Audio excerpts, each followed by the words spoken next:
आज हमारे मुल्क का बजट पेश हुआ है। तमाम गोदी मीडिया के लोग बहुत ज़ोर शोर से इस बजट की तारीफ कर रहे हैं, परंतु मैं पूछूं कि इस बजट में चलो एक चीज़ है कि 7 लाख तक जिसकी आमदनी होगी उस पर टैक्स छूट है, लेकिन दूसरी तरफ मैं उनसे पूछूं कि बेरोजगारी बढ़ती जा रही है, बेरोजगारी कम करने के लिए बजट में कौन सा ऐसा प्रोविजन है?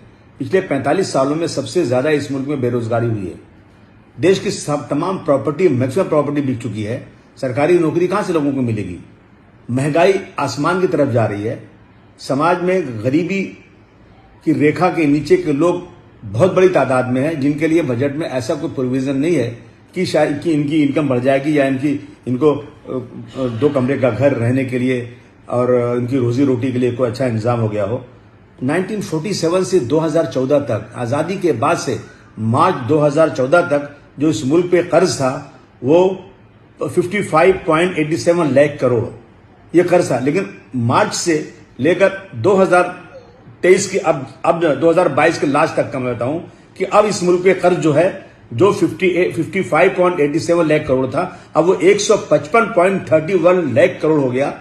यानी कितना 8 सालों में मुल्क पे कर्ज कितना, एक हर पैदा होने वालों पर कितना कर्ज है, इसकी अदायगी का क्या रास्ता है? क्या मुल्क को गिरवी रख देना है? यह हालत हो रही है। इसको कम करने का कोई रास्ता नजर नहीं आता। अब जो हिंडनबर्ग की अमेरिका की जो रिपोर्ट आई है अदानी के बारे में, अदानी को बिल्कुल बोगस तरीके से बढ़ा करके और इसको मुल्क दुनिया का सबसे अमीर तरीन बनाने की जो सरकार की पॉलिसी नजर आ रही है, और अदानी जब ऊपर से गिरेंगे ना नीचे तो देश के लोगों का की कितनी बड़ी तबाही होगी, इसके लिए कोई मीडिया कभी कुछ पूछता ही नहीं है। यह हालत देश में होती जा रही है। तो हम और माइनॉरिटी के लिए लगता है कि माइनॉरिटी इस मुल्क की है ही नहीं है। माइनॉरिटी के लिए तो कोई स्कीम कहीं नजर ही नहीं आ रही है। प्री मैट्रिक स्कॉलरशिप जो माइनॉरिटी को मिलती थी, बहुत सारे बच्चे उसकी वजह से तालीम याफ्ता हो रहे थे, गरीबी की रेखा से नीचे वाले लोग, लेकिन सरकार ने बिल्कुल बंद कर, हमारी डिमांड थी कि उसको बढ़ाया जाए, लेकिन सरकार ने उसके लिए बिल्कुल दरवाजा बंद कर दिया। और इस बजट में कहीं भी माइनॉरिटी के लिए कोई चीज नजर नहीं आती है। देश की वेल्थ, पूरे मुल्क की जो प्रॉपर्टी, जो वेल्थ है, 60% वेल्थ जो है मुल्क के 5% लोगों के पास है। अब आप सोचिए जरा, 60% वेल्थ 5% लोगों के पास है और 50% लोग मुल्क के यानी 130 करोड़ में से 115 करोड़ लोगों के पास सिर्फ 3% वेल्थ है। क्या गरीबी और अमीरी के बीच में इतनी गहरी खाई खुद रही है? और जीएसटी का 64%